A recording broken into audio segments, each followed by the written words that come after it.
ख्वाजा हमारे साथ हैं, अरिश्मा मरियम भी हमारे साथ हैं end of course doctor Sajida Shahnawaz हमारे साथ है। डॉक्टर साहिबा, हमारे जो ऑनरेबल गेस्ट हैं उनके भी फ्यू क्वेश्चंस हैं, मैं चाहूँगी कि टेक अप ऑन करें। जैसे आपकी बेटियां हैं तो ये भी एक थॉट प्रोसेस होती है, लोग अक्सर ये कंसिडर भी नहीं करते कि किस स्टेज पे बच्चियों के साथ ये गुफ्तगू करनी चाहिए या उनको गाइड करना चाहिए, क्योंकि ख़वातीन की प्रोसेस मर्दों से फ़र्क होती है।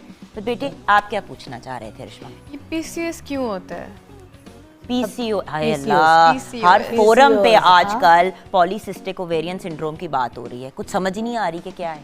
अच्छा, सबसे पहले तो ये PCOS होता है, दूसरा उन लोगों को होता है जो इसको अलाउ करते हैं।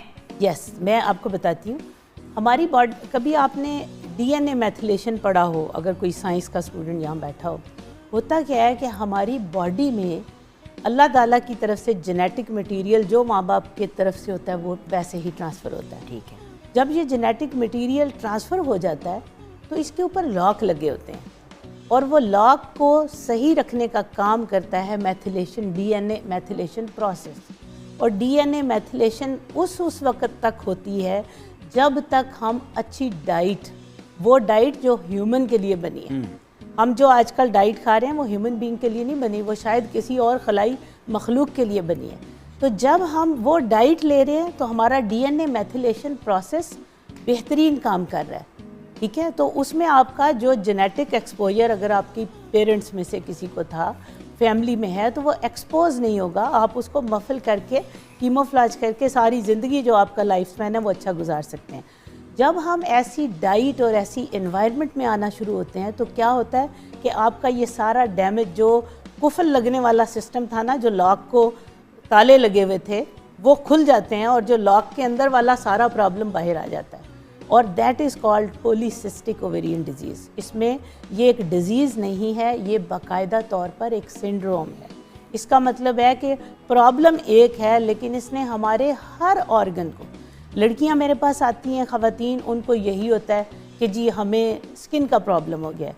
हालांकि स्किन का प्रॉब्लम नहीं है, सिर्फ उनके वो हार्मोन जब डिस्टर्ब होते हैं तो उनके एक एक ऑर्गन को डैमेज करते हैं। इवन वो डायबिटिक हो जाती हैं, इवन वो हाइपरटेंसिव हो जाती हैं, इवन उन लोगों का ओवेरियन फेलियर तक होते हुए मैंने देखा है। ओवरीज अंदर ऐसे मर्दाना हार्मोन बनते हैं कि आपकी पहले तो बाल आना शुरू होते हैं, फिर उसके बाद इतना लेवल ज़्यादा हो जाता है कि आपकी इवन आवाज़ चेंज हो जाती है, मर्दाना आवाज़ हो जाती है। हाय, मेरे साथ यही हुआ है।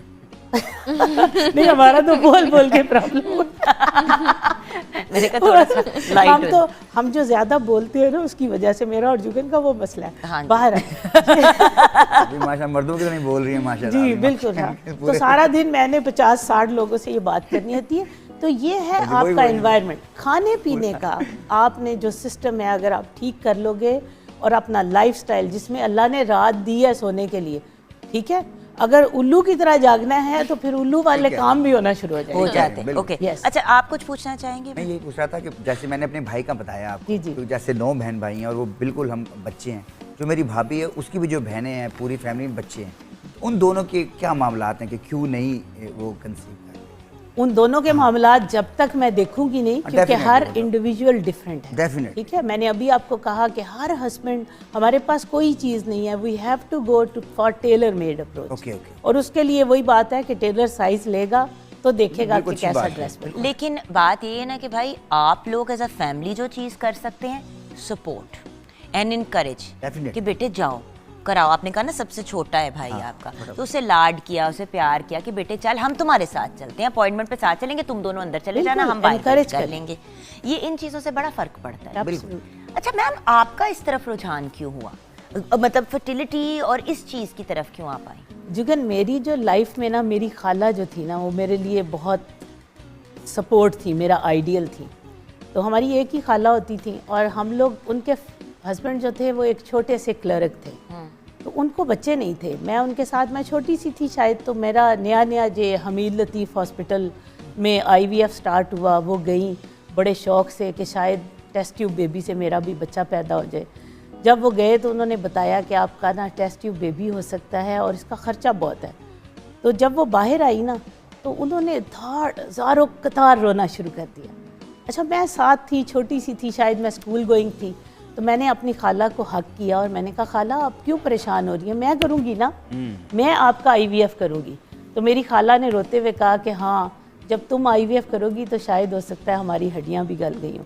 तो ऐसा ही था कि मेरी उनकी डेथ हो गई बहुत जल्दी, और मैं नहीं, ज़ाहिर है उनको तो नहीं, लेकिन मैं उन ख़वातीन के लिए जो इतनी मजबूर हैं, जो अफोर्ड नहीं कर सकती, तो मेरा एक मिशन है कि मैं उन लोगों को, और अल्हम्दुलिल्लाह हमारा इदारा जो है वो बेशुमार लोगों को जो अफोर्ड नहीं करते, अपनी मदद आपके तहत हम लोग उनको IVF, जिसमें आप देख लें कि मेडिसिन की कॉस्ट ओनली 2 लाख, जो लोग 10-12 लाख का ट्रीटमेंट है आप देख लें कि वो 2 लाख में आके ले लेते हैं। और स्टेम सेल को भी हमने इसी तरह, जो लोग अफोर्ड नहीं करते, मैं कभी भी उनको इनकार नहीं करती। मैंने बहुत सारे लोगों से अपील भी की है कि ये मेडिकेशन भी आप ख़रीद कर उनको दे दें, ठीक है, ताकि आप लोगों को खुद तसल्ली हो। अगर अल्लाह ताला ने, मेरे पास कई ऐसे पेशेंट हैं जुगन जिनके बच्चे पैदा होते हैं, जब उनके IVF से बच्चे पैदा होते हैं, वो एक नॉन अफोर्डिंग पेशेंट की मेडिसिन खुद दे कर जाते हैं। माशाल्लाह, माशाल्लाह, क्या बात है। तो ये